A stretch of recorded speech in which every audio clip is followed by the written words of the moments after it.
ओम शांति। ये है रात्रि क्लास 20/11/68। रूहानी बच्चे एक बाप की याद में बैठे हो ना, क्योंकि बच्चों को पावन बनना है। इसलिए क्या करना है? सिर्फ एक बाप की याद में बैठो। पतित पावन को ही कहा जाता है बाप। वो सुप्रीम बाप है। तो बच्चों को पारलौकिक बाप को ही याद करना है और कोई दूसरे को याद नहीं करना है सिवाय एक बाप के। इसको कहा जाता है कौन सी याद? अव्यभिचारी याद। अव्यभिचारी याद से ही पतित से पावन बनेंगे। दुनिया में तो अनेकों को याद करते रहते हैं,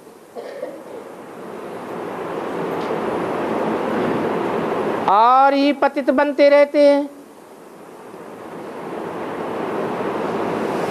कोई कृष्ण को, कोई राम को याद करते हैं,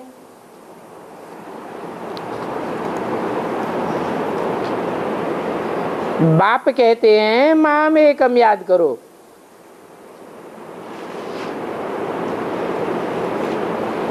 और सभी देह के संबंधों को छोड़ दो।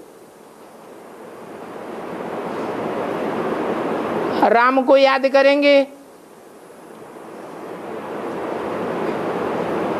हो सकता है उसके साथ भी अनेक जन्मों का देह का संबंध रहा हो। कृष्ण को याद करेंगे, हो सकता है कृष्ण के साथ भी अनेक जन्मों का संबंध रहा हो। एक मैं ही हूं जो सदा विदेही हूं, तो मैं ही पतित पावन हूं। बाकी कोई भी धर्म वाला हो, उनको ये समझाना है अपन को आत्मा समझो, क्योंकि सभी भाई भाई हैं और एक बाप को याद करेंगे तो ही पावन बनेंगे। भारत पावन था, अभी पतित है।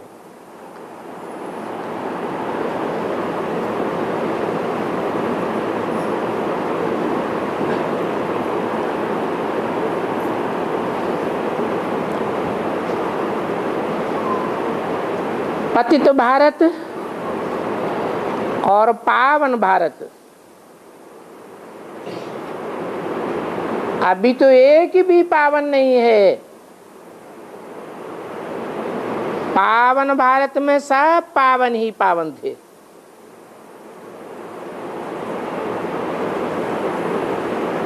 उस पावन भारत को राम राज्य और पतित को रावण राज्य कहा जाता है।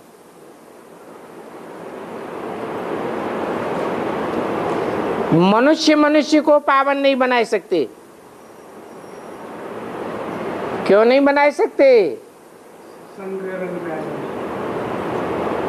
क्योंकि मनुष्यों को मन प्रधान होता है,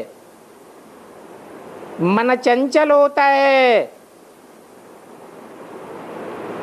चंचल मन वाला मनुष्य दूसरों को कैसे पावन बनावेगा?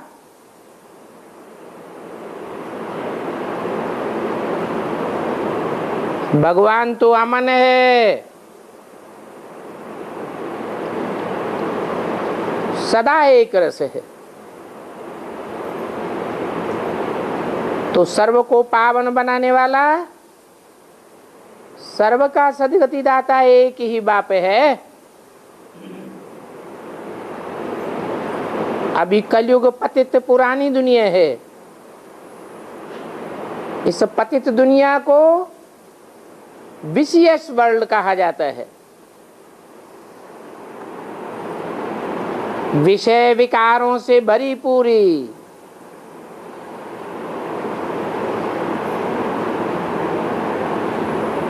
यहाँ का मालिक रावण है, विषय विकारों को बढ़ाने वाला। नई दुनिया के मालिक तो ये लक्ष्मी नारायण है।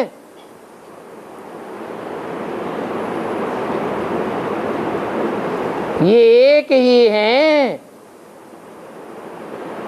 जिनका पहले पहले राज्य था नई दुनिया में। बिल्कुल वाइसलेस थे। अभी तो वाइसलेस धर्म ही नहीं है। और भारतवासियों को कुछ भी पता नहीं है कि आखिरी में ये लक्ष्मी नारायण है कहाँ। बाप समझाते हैं ये भी 84 जन्म लेते हैं, पहले पहले यही शांति धाम में आते हैं।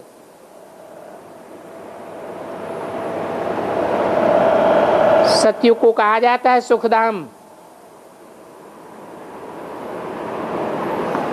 नाम ही है सत्ययुग।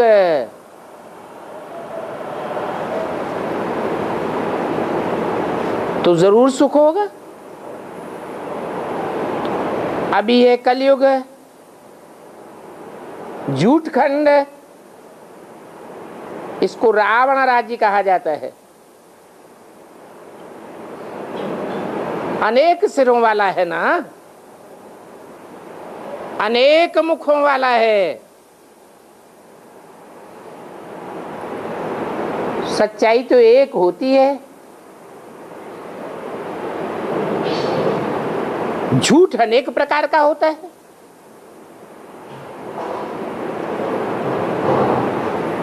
दशहरे पर रावण को जलाते हैं।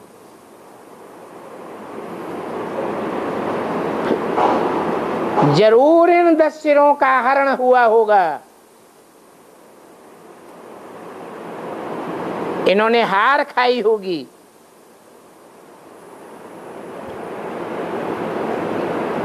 राम को एक मुख दिखाते हैं,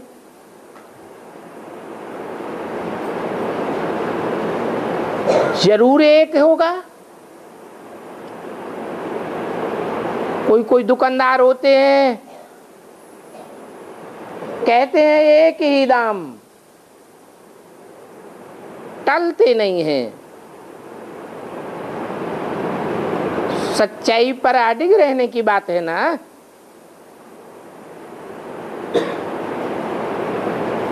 इस समय सारे भारत में रावण राज्य है, अर्थात विशियस राज्य है, विविचारी राज्य है।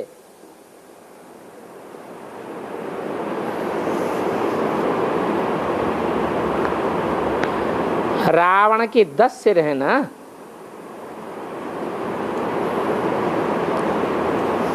रावण विकार को कहा जाता है। विकृति बढ़ती ही जाती है। इन लक्ष्मी नारायण में तो कोई विकार नहीं।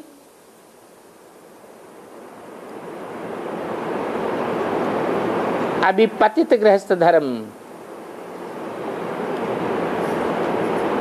जब भारत पावन था तो बहुत ऊंच था। अभी पतित होने के कारण नीच, कंगाल, इंसॉल्वेंट बन पड़े हैं। इन लक्ष्मी नारायण को तो कहा जाता है संपूर्ण निर्विकारी। अभी तो सभी विकारी हैं। भारत है इस समय भ्रष्टाचारी।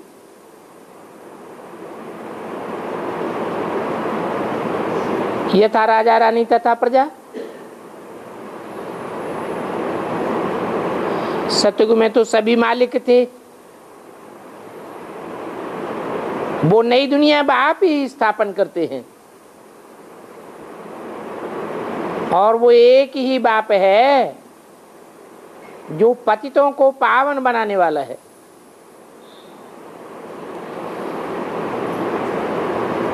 अभी तो सभी पतित हैं, पावन तो एक भी नहीं है, क्योंकि विकारों से पैदा होते हैं।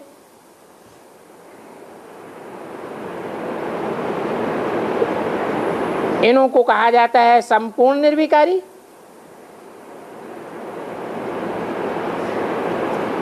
विकार का नाम निशान नहीं,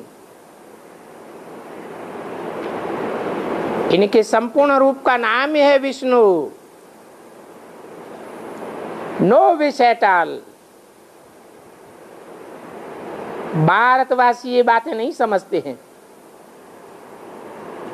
क्योंकि गिरे हुए हैं।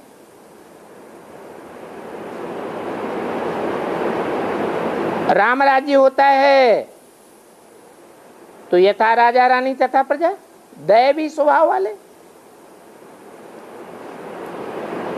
यहां तो है प्रजा के ऊपर प्रजा का राज्य।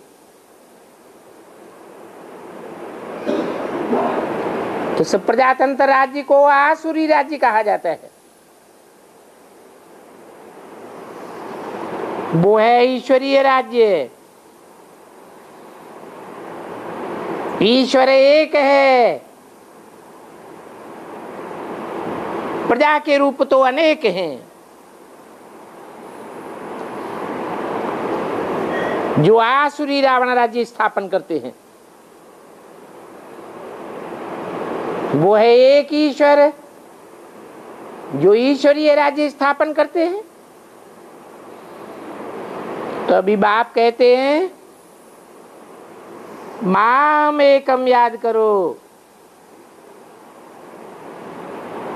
गीता से ही आदि सनातन देवी देवता धर्म की स्थापना हुई। तो बाप ने ही आदि सनातन देवी देवता धर्म स्थापन किया। अभी गीता का एपिसोड है, महाभारी महाभारत गृह युद्ध सामने खड़ा हुआ है। खून की नदियां बहेंगी, विनाश का समय सामने है। फिर भी इसको कहा जाता है पुरुषोत्तम संगम युग। पुरानी दुनिया और नई दुनिया का बीच है, जहां गायन भी है। ब्रह्मा द्वारा नई दुनिया की स्थापना।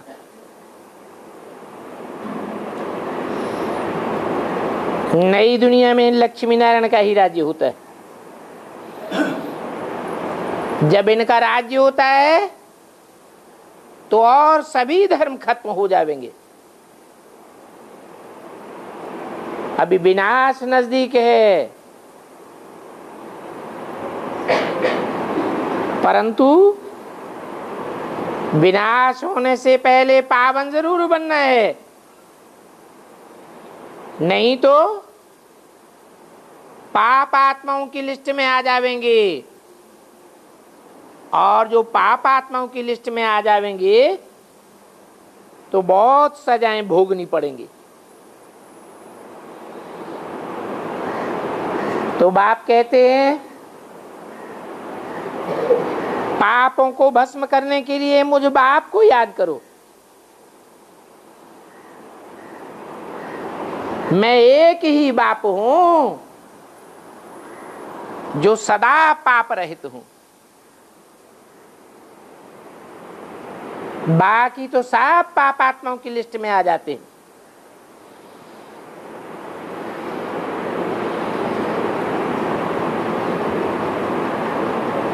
ये योगाग्नि है। काम चिच्छा पर चढ़ने से सभी काले मुंह वाले हो गए। बंदर होते हैं ना, काले मुंह वाले बंदर भी होते हैं। लाल मुंह वाले बंदर भी होते हैं, किस्म किस्म के बंदर होते हैं।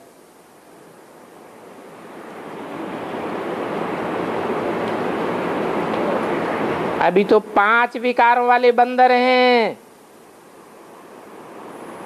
यूं कहो बंदरों से भी बदतर है। कलयुग है विकारी राज्य। बाप आ करके निर्विकारी बनाते हैं, ऐसे नहीं कि ब्रह्मा के तन में आकर के ज्ञान सुना के चले जाते हैं, फिर तुम बच्चे भारत को निर्विकारी बनाते रहते हो। नहीं, एक ही बाप है जो आकर के भारत को सबसे ऊंचे ऊंचे तीर्थ बनाते हैं,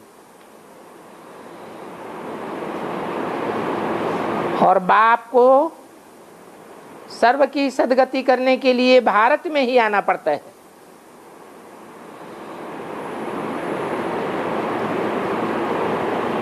भारत में आते हैं, कलयुग काली रात को सतयुगी दिन बनाते हैं। रात में है भक्ति। भक्ति मार्ग में कहां कहां धक्का खाते रहते हैं।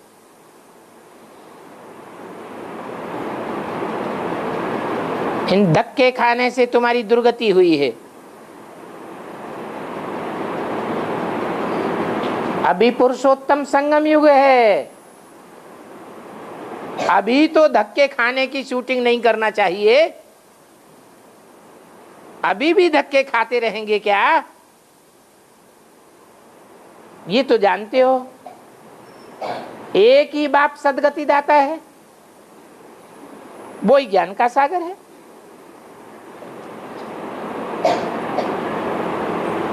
बाकी के जितने भी शास्त्र हैं रचे हुए, वो सब शास्त्र हैं भक्ति मार्ग के।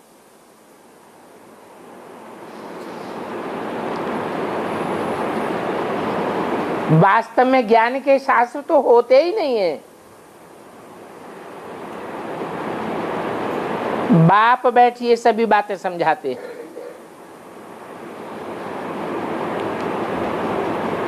शास्त्र की यहां बात ही नहीं। शासन करने से शास्त्र शब्द बना है। बाप आकर कोई बच्चों के ऊपर शासन करते हैं क्या?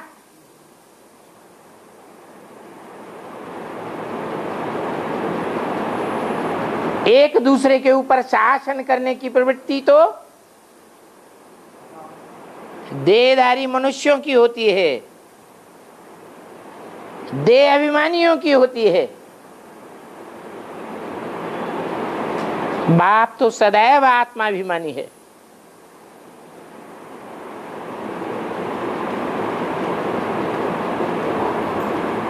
वो कोई शास्त्र बैठ नहीं बनाता है। बाप तो बैठिए सब बातें समझाते हैं। समझ को ही ज्ञान कहा जाता है। वो सभी शास्त्र हैं मनुष्यों की मत पर, और तुम हो अभी श्रीमत पर।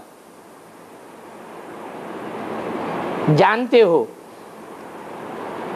अनेकों की मत से तुम्हारी दुर्गति हुई है। एक ही ईश्वरीय मत है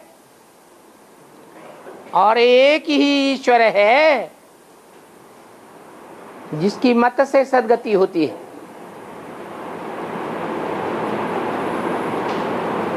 अभी है पुरुषोत्तम संगम युग, तो अभी तो अनेकों की मत पर चलकर दुर्गति नहीं करनी चाहिए ना। ईश्वरीय मत से तुम आधा कल्प सद्गति में रहते हो, फिर अनेक गुरु करते हैं।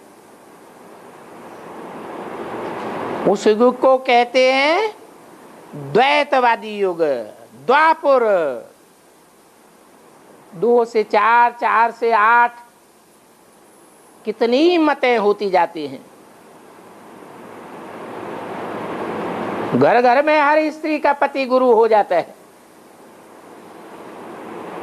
ये सब हैं डुबोने वाले। एक बाप ही पार ले जाने वाला है। सुख की स्थापना बाप ही करते हैं।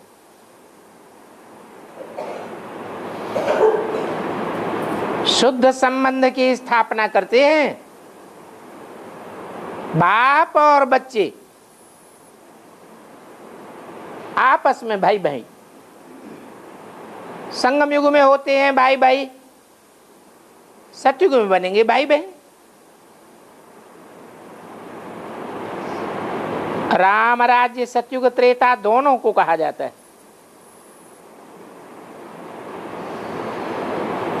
शास्त्र में तो त्रेता को ही राम राज्य कहते हैं।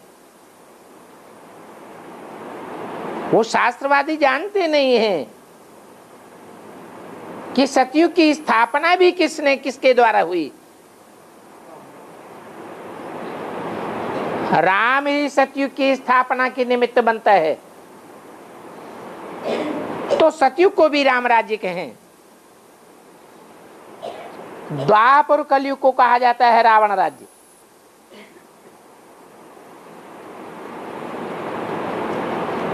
अभी पहले पहले बाप कहते हैं देही अभिमानी बनो।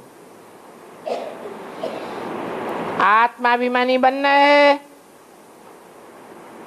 तो अपन को आत्मा सदैव समझना चाहिए ना। उल्टा समझने से उल्टा बन जाएंगे। इस समय सभी उल्टे लटके हुए हैं।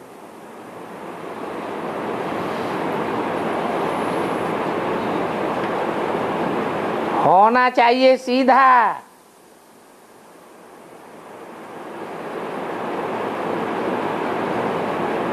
उल्टे लटकने वाले उल्लू।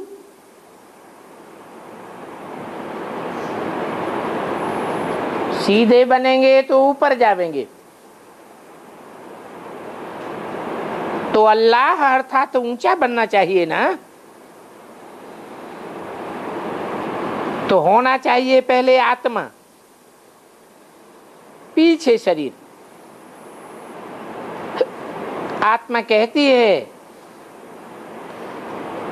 कि मैं एक शरीर छोड़ दूसरा लेती हूं। इस आत्मा की याद से, परमात्मा बाप की याद से, जिसे योग अग्नि कहा जाता है, तुम जरूर पवित्र बन जाओगे। अभी तुम अपने स्वर्ग की स्थापना अपने आप कर रहे हो। जन्म जन्मांतर के सुख की स्थापना स्वयं कर रहे हो। अच्छा, बच्चों को गुड नाइट और नमस्ते।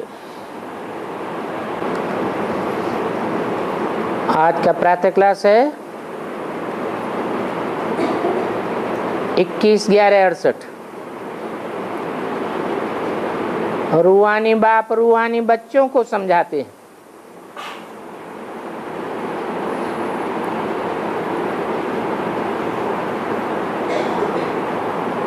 समझने वाले भी रूह है,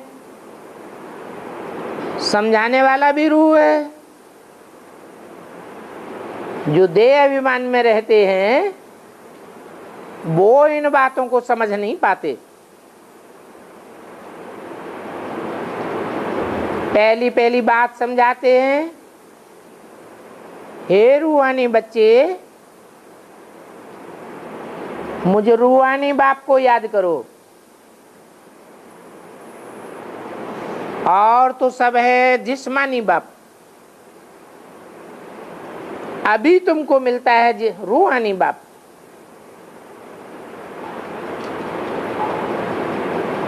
वो दुनिया में होते हैं जिस्मानी बाप और जिस्मानी बच्चे। रूहानी बाप तो तुमको सारे कल्प में एक ही बार मिलता है। तो रूहों को कहते हैं रूहानी बच्चे। बाप को याद करो तो तुम पतित रूह से पावन रूह बन जाएंगे। इस याद की यात्रा से ही तुम्हारे सारे पाप भस्म हो जाएंगे और कोई भी रास्ता नहीं है पाप आत्मा से पुण्यात्मा बनने का। बाप ने समझाया है इस दुनिया में सभी पाप आत्माएं हैं। साधु संत महात्मा जो भी इस सृष्टि पर है सब पतित हैं। ये सारी सृष्टि पतित है। पावन सृष्टि में देवी देवताएं रहते हैं,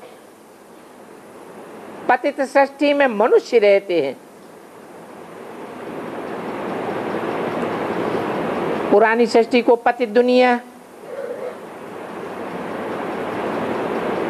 कलयुगी दुनिया कहा जाता है और नई सृष्टि को पावन दुनिया, सतयुग कहा जाता है। अभी तो कलयुगी पुरानी दुनिया है।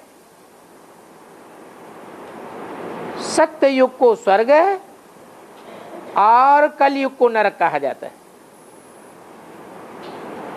इस समय सारी दुनिया के मनुष्य रौरव नरकवासी हैं। वैश्यालय में रहते हैं।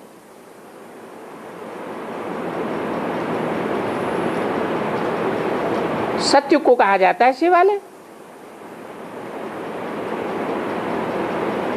अभी तो सब रौरव नरकवासी, परंतु मनुष्यों को ये बातें समझ में नहीं आती है क्योंकि पत्थर बुद्धि है। सतयुग में देवताओं को पारस बुद्धि कहेंगे। ये लक्ष्मी नारायण पारस बुद्धि हैं, शिवालय के वासी है ना। फिर यही देवताएं 84 जन्म के अंत में कितने विशेष बन जाते हैं।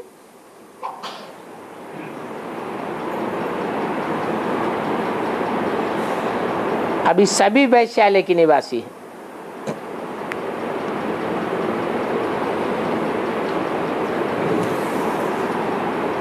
लक्ष्मी नारायण के लिए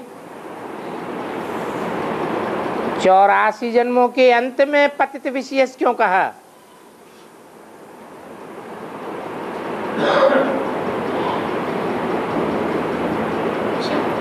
है सारी दुनिया पतित। 84वें और 83 जन्मों में 83वें जन्म में पतित विशेष नहीं कहेंगे।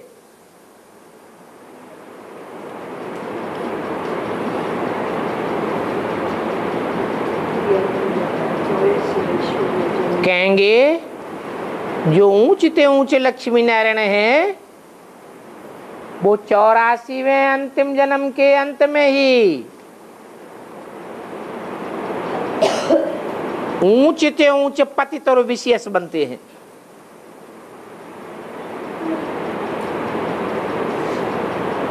अभी तो सभी वैश्यालय के वासी हैं।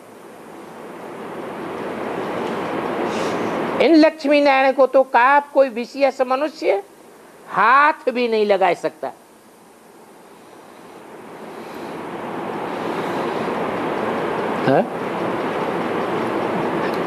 Next to God is Lakshmi Narayan. Next to God is Krishna. Next to God is Shankar. Next to God is Prajapita.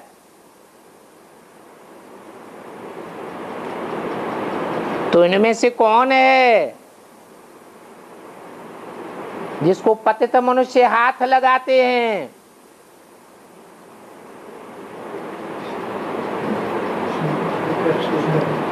Touch करते हैं तो संग का रंग तो जरूर लगता है। फिर अकेले लक्ष्मी नारायण के लिए क्यों ऐसे कहा कि इनको कोई हाथ लगा न सके?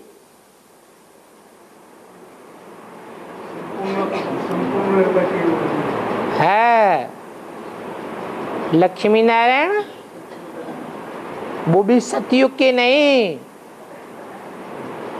उनको हाथ लगाने की बात ही नहीं। ये संगम युग के लक्ष्मी नारायण हैं। जब संपन्न स्टेज को प्राप्त करते हैं तो जो पावन आत्माएं हैं वो ही उनके सानिध्य में पहुंच पाती है। इसलिए बोला जब हम बच्चे लक्ष्मी नारायण समान बन जावेंगे तो पतितों को देखेंगे भी नहीं। पतित दुनिया देखने में नहीं आवेगी। जो भी संसर्ग संपर्क में आवेंगे वो सब पावन आत्माएं होंगी। विकारी मनुष्य को अछूत कहा जाता है, मलेच्छ कहा जाता है। इस समय तो सारी दुनिया अछूत है, मेहतर है, क्योंकि विख पीते और पिलाते हैं। और ये लक्ष्मी नारायण तो संपूर्ण निर्विकारी हैं, परंतु पत्थर बुद्धि होने के कारण कोई भी समझते नहीं है कि ये श्रेष्ठ आचार्य हैं। समझते हैं कि ये भी भ्रष्ट इंद्रियों से संतान पैदा करते होंगे। अभी सारा भारत है ही पतित बेसमझ, और ये लक्ष्मी नारायण है समझदार पावन।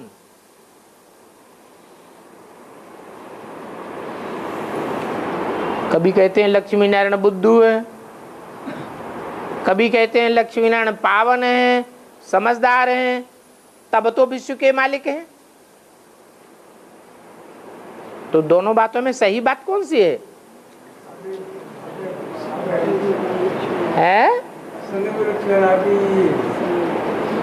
संगम युग में होते हैं समझू, और सतयुग में होते हैं बुद्धू। देवताओं को कहेंगे बुद्धू, और संगमयुगी ब्राह्मण संपूर्ण ब्राह्मण बनते हैं तो संपूर्ण समझदार बन जाते। तो देखो कितना फर्क हो जाता है। पतित और पावन में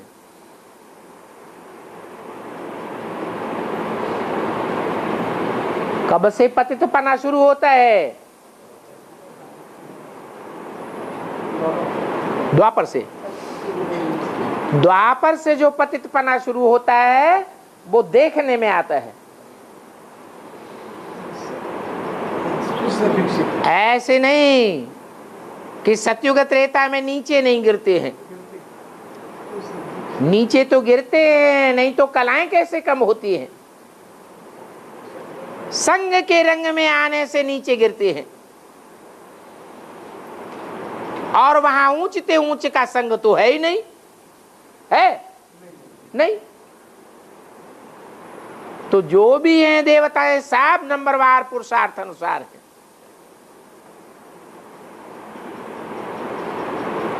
मान लो कृष्ण ही है या राधा ही है, कृष्ण राधा का संग करती है,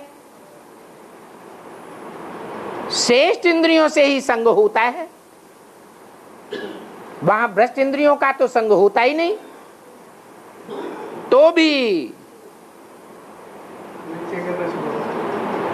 देह का संग कहेंगे, देह से सुख भोगते हैं या बिना देह के सुख भोगते हैं। देह के अंग श्रेष्ठ अंग भले इंद्रियां आंखें हैं तो भी देह का अंग है, देह से ही सुख लिया जाता है।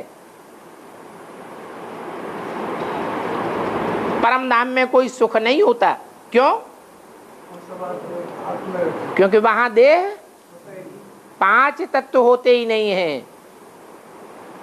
तो जहां भी देह का संग होगा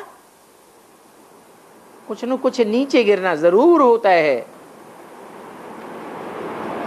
नीचे गिरते हैं तो गिरते गिरते आखिरी देवता से मनुष्य बन जाते हैं। एक संगम युग के लक्ष्मी नारायणी हैं जो एक बार ऊंची स्टेज पकड़ने के बाद फिर नीचे गिरती कला की बात नहीं है। तो पतित होते हैं रात में, पावन होते हैं दिन में। रात भक्ति मार्ग को कहा जाता है।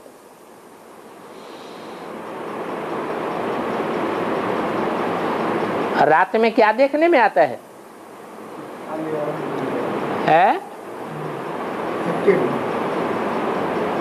रात में चंद्रमा देखने में आता है, पृथ्वी देखने में आती है, सारे ही 5 तत्व देखने में आते हैं, ढेर के ढेर सितारे देखने में आते हैं। कौन देखने में नहीं आता? सूर्य देखने में नहीं आता। और दिन में है न चंद्रमा देखने में आता है न सितारे देखने में आते हैं। सूर्य ही की रोशनी और सूर्य ही देखने में आता है।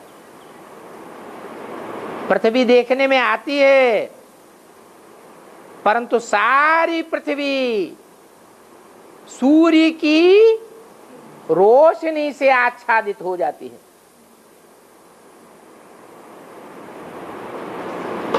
तो कहेंगे दिन, तो असली दिन कब होता है? सत्युग में दिन होता है, वहां सूर्य होता है?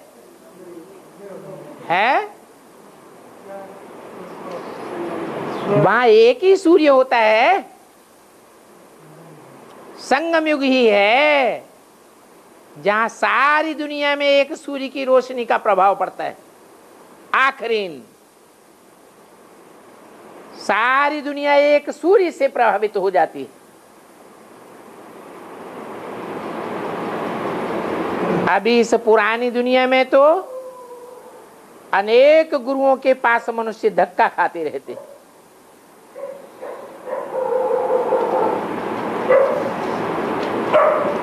एक सदगुरु है, सत माने सच्चा, उसके पास धक्का खाने की बात नहीं है। तुम बच्चों ने जन्म जन्मांतर कितने धक्के खाए हैं तीर्थ यात्राओं पर। सतयुग में तीर्थ यात्राएं साथ साथ होते नहीं हैं क्योंकि वहां सब सदगति में है। इस समय तो सभी की दुर्गति है, एक भी सदगति वाला इस दुनिया में हो ही नहीं सकता।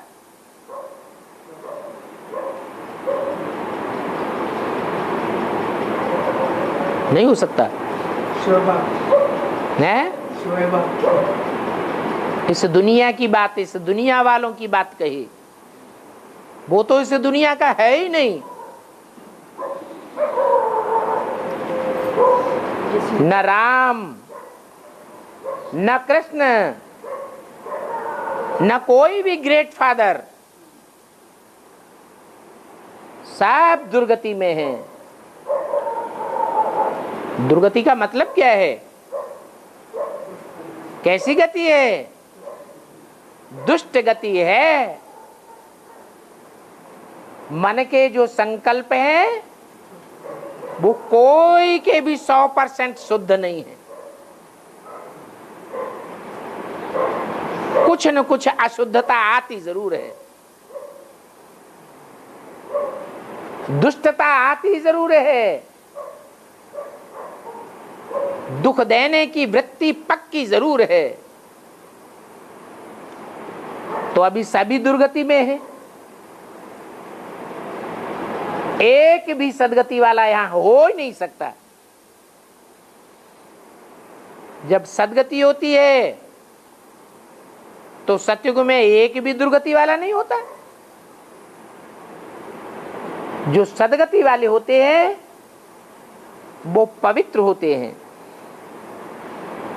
उनको कोई भी अपवित्र छू भी नहीं सकता।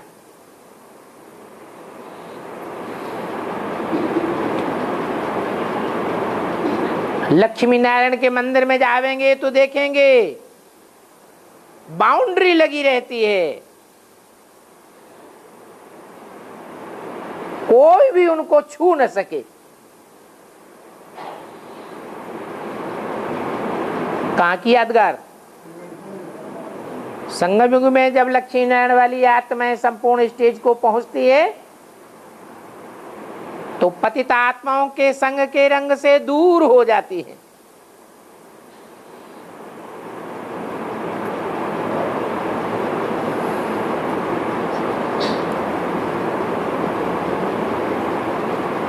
तो उनमें क्या शिव बाबा नहीं होता है?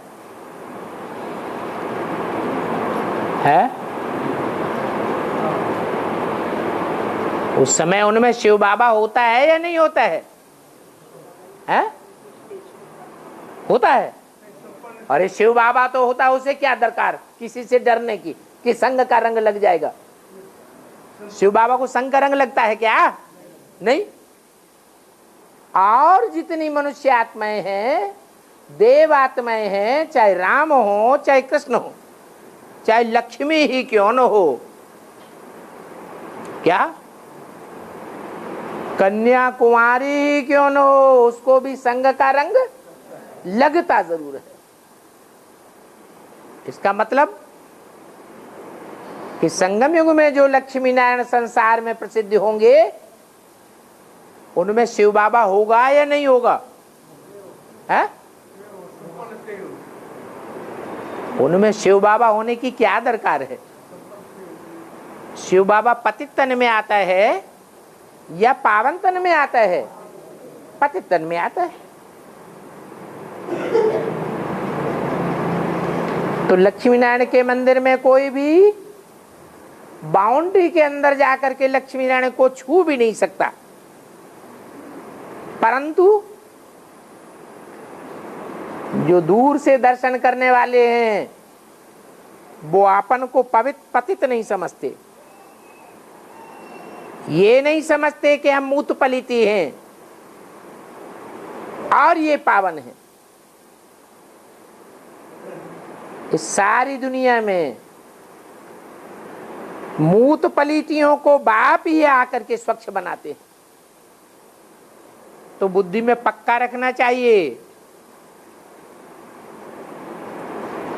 कि लक्ष्मी नारायण मूत पलितियों को पावन नहीं बनाते हैं। कौन बनाते हैं?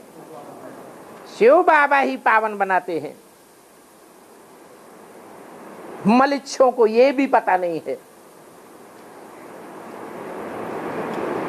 अभी ब्राह्मणों की दुनिया में ऐसे मलेच्छ हैं कि नहीं है? कैसे?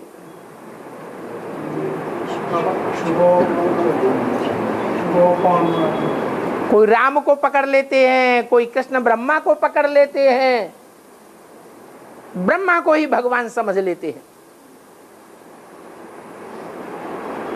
भक्ति मार्ग में कहते भी हैं, राम के भक्त रहीम के बंदे हैं ये सब आंखों के अंधे। कैसे अंधे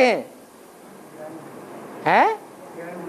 राम कृष्ण को तो समझ लेते हैं, पकड़ लेते हैं, याद करते हैं, परंतु उनमें जो आने वाला पतित पावन आत्मा है, सुप्रीम सोल है, उसको नहीं पहचान पाते। मलेच्छों को पता ही नहीं है कि हम क्यों नहीं पहचान पाते। जन्म जन्मांतर के मलेच्छ पत्थर बुद्धि हैं, तो कैसे पहचानेंगे? अभी बाप बैठ समझाते हैं कि तुम मूत पलीती हो, अभी फिर पावन बनना है। पहले पहले तो ये समझाना चाहिए कि ये बाबा है, शिव बाबा दो शब्द हैं। शिव बिंदी का नाम है, शरीर का नाम नहीं है। जब कहते हैं शिव बाबा तो साबित होता है कि निराकार शिव है और ग्रैंडफादर के संबंध में साकार में बाबा है। नहीं तो शिव बाप है आत्मिक रूप में, उसके साथ कोई दूसरा संबंध आत्माओं का नहीं बनता है। हम बिंदी बिंदी आत्माओं का बाप है शिव, और हम आपस में भाई भाई भाई बहन का संबंध भी नहीं बनता। वही बिंदी शिव बाप जब साकार में आते हैं तो अनेक प्रकार के संबंध बनते हैं। सर्व संबंधों से उस बाप के संबंध में आने की अनुभूति की जा सकती है।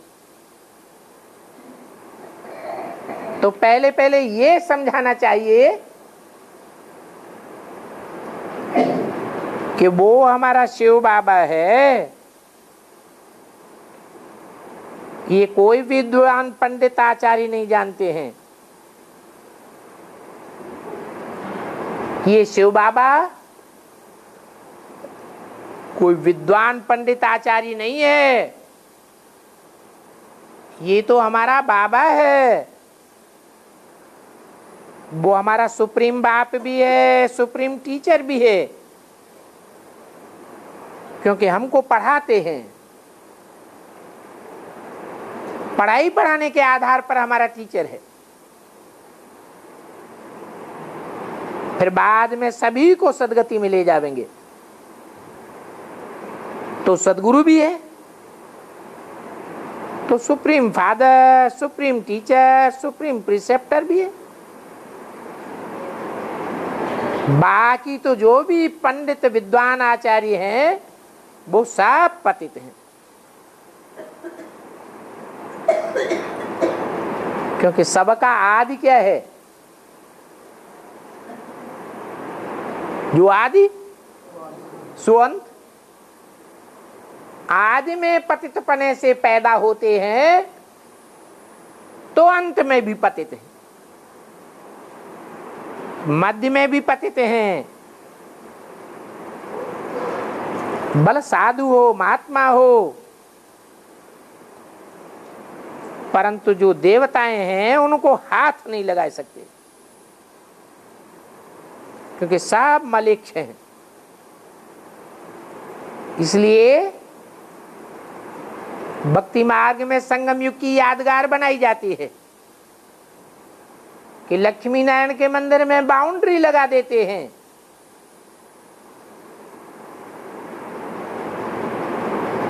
जो भी पतित मात्र हैं वो उनको हाथ नहीं लगा सकते। इसका मतलब नहीं, संगम युग की बात बताई। पुरुषार्थी जीवन में जो सच्चा पुरुषार्थ नहीं करते हैं, पतित के पतित ही रह जाएंगे, तो लक्ष्मी नारायण के संबंध संपर्क संसर्ग में नहीं आ सकेंगे। तो देखो, आधा कल्प दुनिया स्वच्छ रहती है और आधा कल्प पतित रहती है। ये शूटिंग कहाँ होती है? कैसे?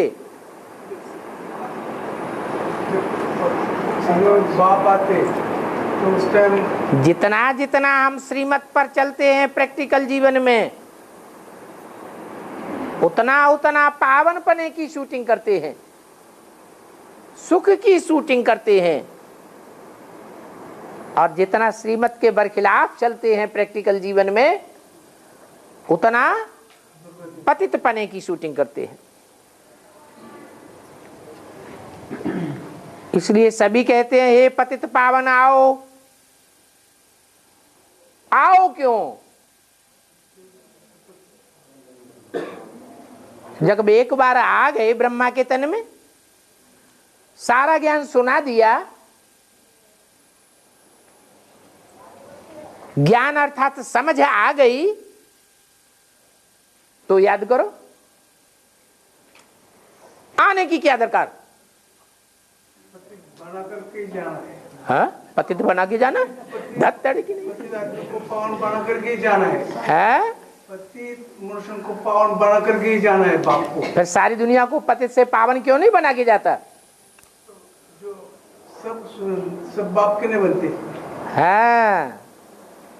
जो पतित पावन बाप को बुलाते हैं, वो ही पतित से पावन बनते हैं। जो पतित पावन सीताराम कह के बुलाते नहीं है, वो पतित से पावन बनते भी नहीं है।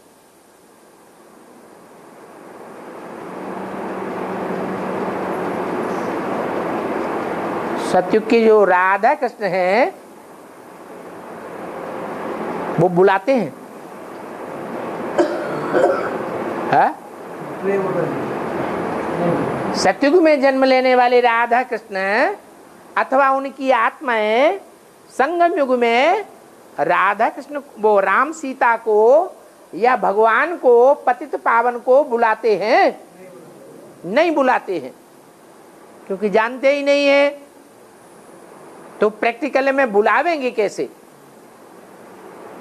बुलाते नहीं है, तो संगम युग में पावन बनते भी नहीं है।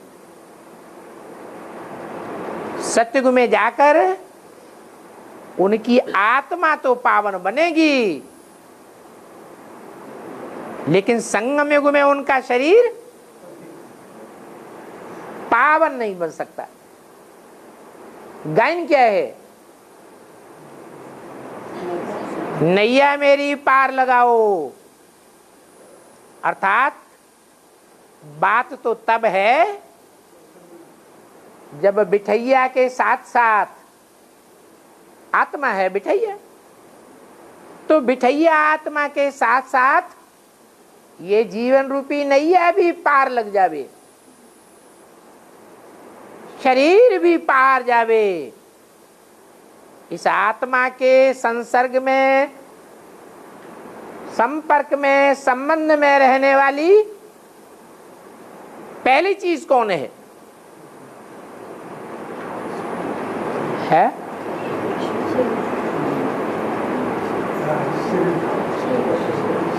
आत्मा के संसर्ग, संबंध, संपर्क में रहने वाली पहली चीज कौन सी है?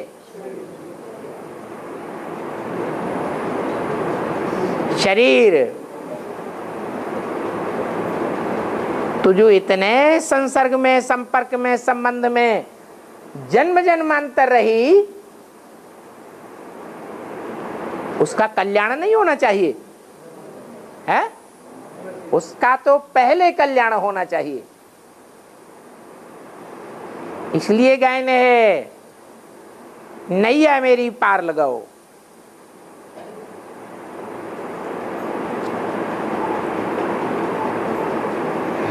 तो बुलाते हैं आकर के हमको पावन बनाओ। आधा कल्प है पवित्र दुनिया, सूर्यवंशी चंद्रवंशी। फिर वही सूर्यवंशी चंद्रवंशी आधा कल्प के बाद वाम मार्ग में जाते।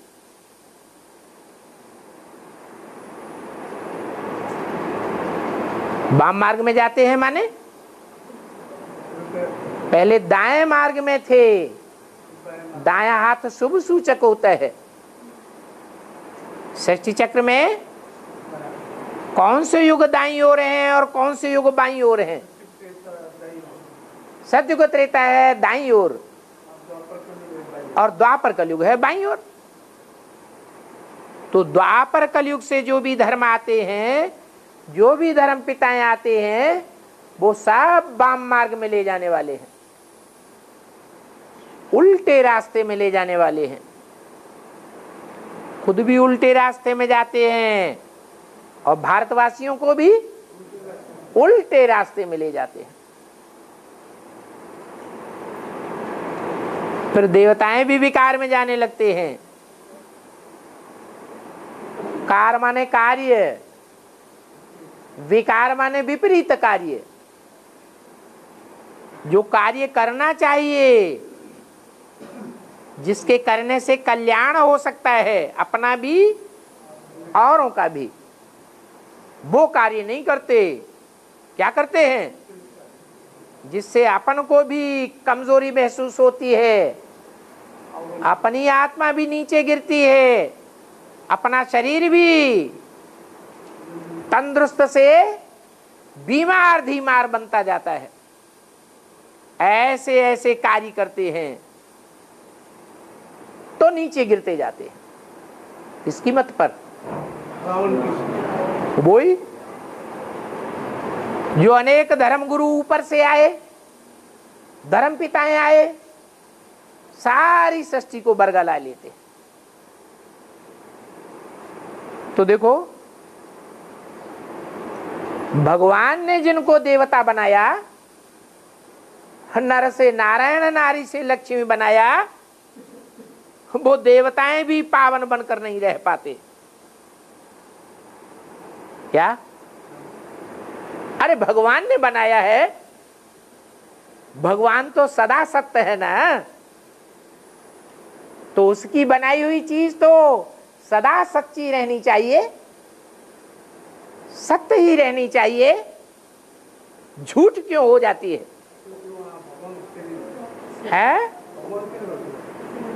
क्यों हो जाती है झूठ? क्योंकि शूटिंग हमने की है। संगम युग में बाप तो आता है, सत्य बाप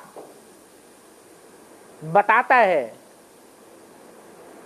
मन से, वचन से, कर्मेंद्रियों से, संकल्पों से, वाइब्रेशन से मुझे एक का संग करेंगे तो जन्म जन्मांतर सुखाला बन करके रहेंगे। अब विचार की शूटिंग होती रहेगी, अनेकों का संग करेंगे तो पतित बनते रहेंगे।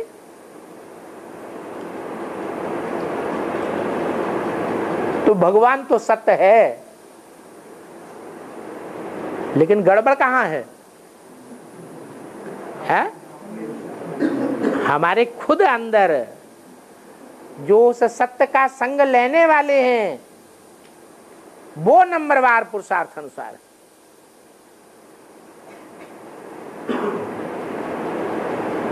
तो देवताएं भी सदैव सच्चे नहीं रहते, वो भी नीचे गिर जाते हैं। देवताएं थे तो जरूर, जिनका यादगार मंदिर भी मिलता है, मंदिरों में पूजे भी जाते हैं। वो देवताएं कितने स्वच्छ थे। आज भी मंदिरों में कितनी स्वच्छता का ख्याल रखा जाता है। उन स्वच्छ देवी देवताओं को कोई छू भी नहीं सकता। आजकल तो दुनिया ही भ्रष्टाचारी हो गई। क्या? जो पुजारी हैं, पंडे हैं, वो कलयुगी हैं या सतयुगी आदि के हैं? सतो प्रधान हैं, सब तमो प्रधान बन गए। तो उनको पैसे दो तो छूने भी देंगे। क्या? उनके पंडों के घरों में जाके ठहर जाओ, उनको नोटों की गड्डियां देते रहो तो बहुत प्रसन्न हो जाएंगे, देवताओं को छूने भी देंगे। कहाँ शूटिंग होती है? आज संगम की दुनिया में, ब्राह्मणों की दुनिया में ही ये शूटिंग हो रही है। क्या?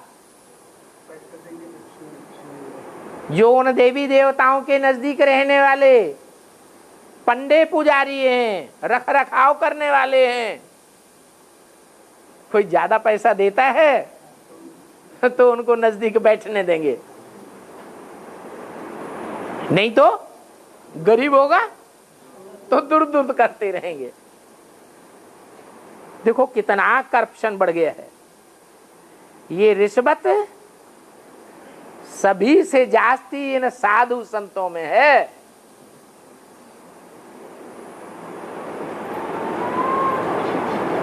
तो किसमें जास्ती अज्ञान है? कहेंगे इन साधु संतों में ज्यादा अज्ञान है। और ये साधु संत अज्ञान का फाउंडेशन लगाने वाले बेसिक में पहले हैं या एडवांस में पहले हैं?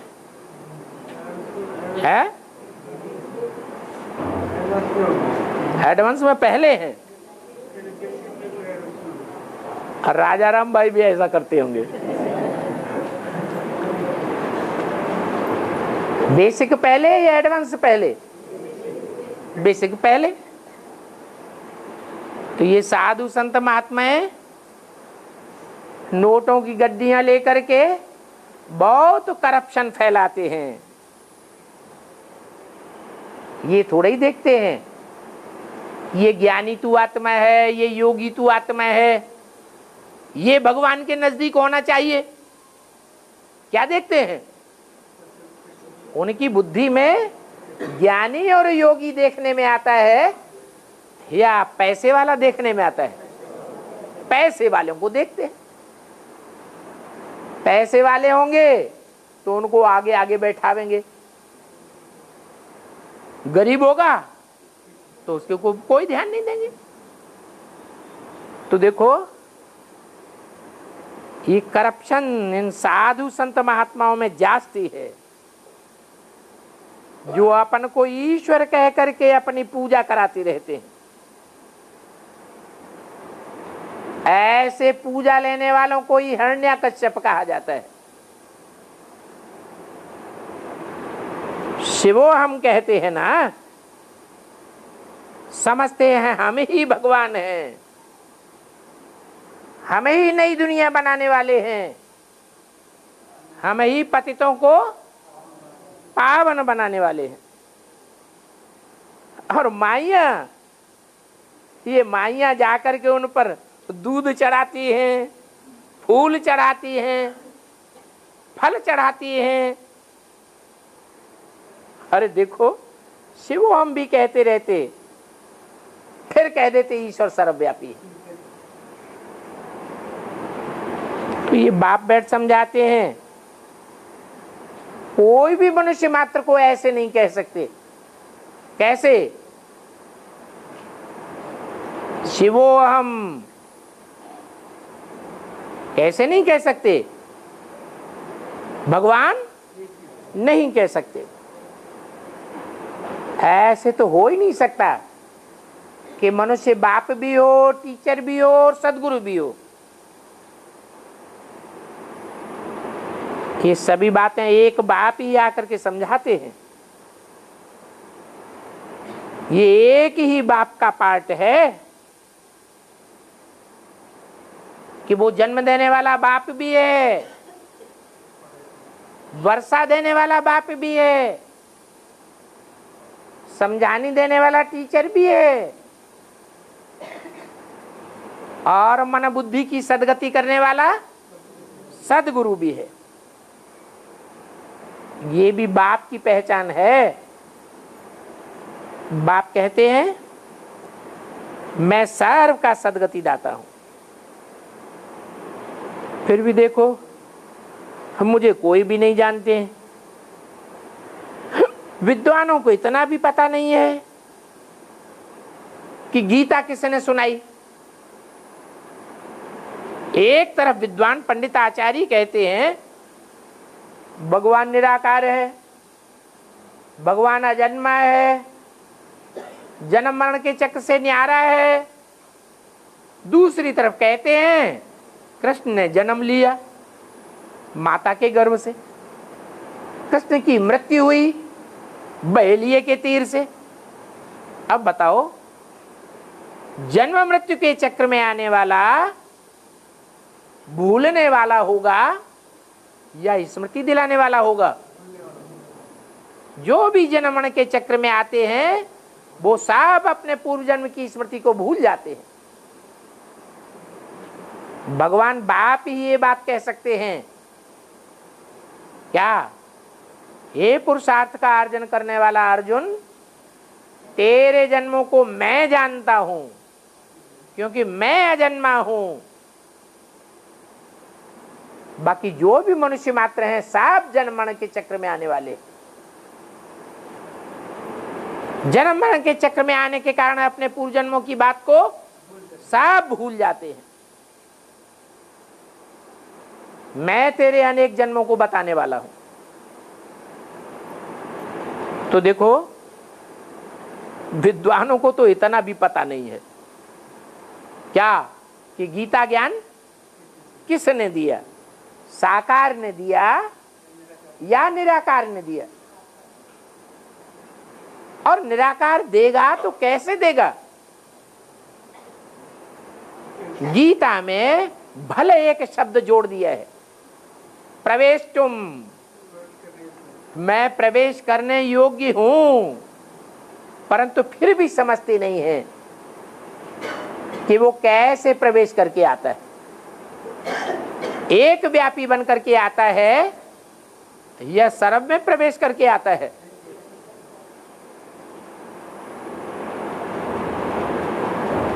न जानते हैं गीता किसने सुनाई, न जानते हैं राजयोग किसने सिखाया। ये बाप तो एक ही बार आकर के पढ़ाते हैं। उन्होंने तो समझ लिया है, युग युगे आते हैं, संभवामि युगे युगे का अर्थ लगा दिया। बाप अर्थ समझाते हैं कि जब संगम युग होता है तो सारे कल्प की चारों युगों की शूटिंग होती है। उस शूटिंग पीरियड में वे विशेष रूप से प्रत्यक्ष होता हूं, माने आता हूं। उसको उन्होंने ये समझ लिया कि हर युग में आता हूं। ऐसे कहने वालों को समझ लेते हैं ज्ञानेश्वर। वास्तव में ज्ञान का ईश्वर तो एक ही बाप है। उन्होंने फिर बैठे ज्ञानेश्वर गीता बनाई। तो देखो, एक बाप के सिवाय बाकी सभी में अज्ञान है। इस भक्ति को ही अज्ञान कहा जाता है। ओम शांति।